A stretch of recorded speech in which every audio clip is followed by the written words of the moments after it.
I think one of the big challenges for leaders in hospitality is about culture building. And we talk a lot about customer experience. I think that's built on employee experience. Right.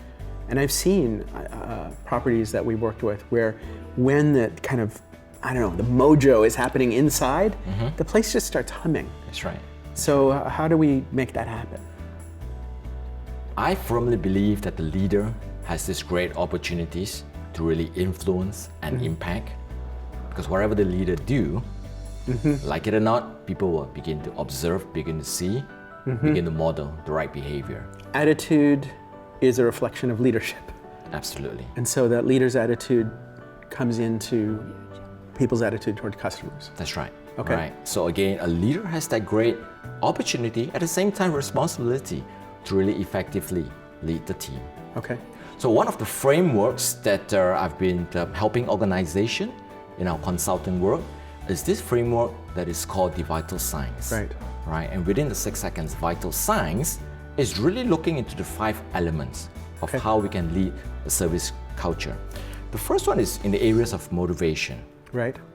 How can you really get people to be motivated to the level that they're excited? And I remember in the hospitality industry, for example, it's a 24-hour operation. Right. Leaders, managers, you can't be there for 24 hours. Right. So the key thing is when you're not there, will things still happen? And it's an intense business. It's exhausting. It is. Especially when you've got big events and a lot of turnover. And I mean, that's when it's good from a business perspective, but it's draining. It is. It is.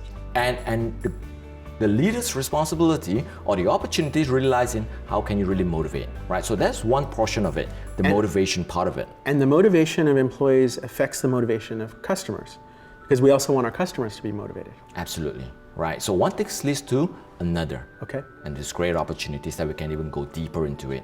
Second one is on this area of teamwork, right? Again, we deal with customers and it's just not only one touch point. Sure. Customers gets into different journey. Sure. The And entire process. I remember one property we worked with, there was a disconnect between the sales on events and the reservations. And it was like World War III was about to break out inside this hotel. And so the service, for obvious reasons, wasn't so good. Yeah, so it's not so much about your department, my department. Right. We as customers, when we see, it's just your organization as a whole. Sure. Right. Having a great teamwork will obviously lead to the next area, which is called execution. Okay. Right. So how can some of the key elements that customers are looking for be met? Areas like responsiveness, being attentive, Clean rooms. clean rooms, Good food. Yeah. having my room on time. Yeah. Yeah, so elements like that, how do we execute?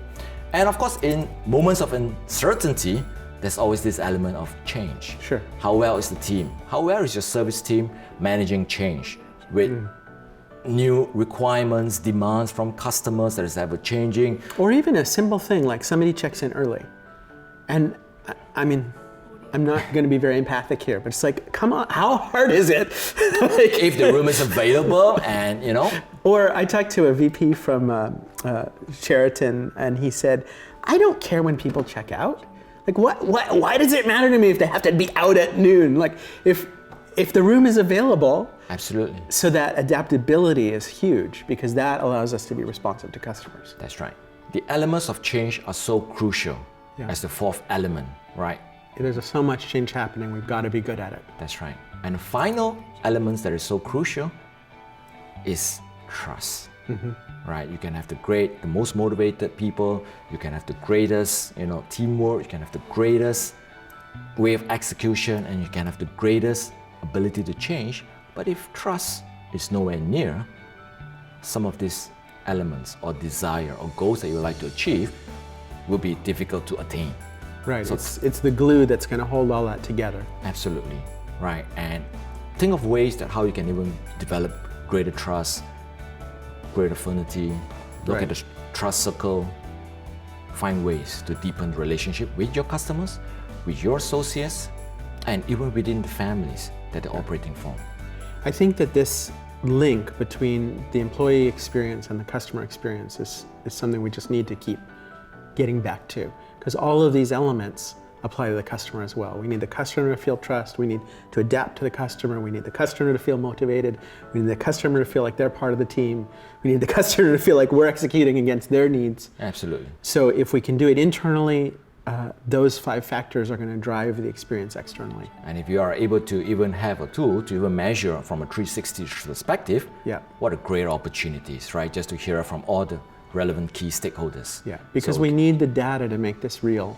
And as Max Gini says, you get what you measure. That's right. That's right. So we've got to measure this stuff so that we can see the ROI. Absolutely. And I'm excited because there's so much opportunities we can do to help make this world much better. Thank you.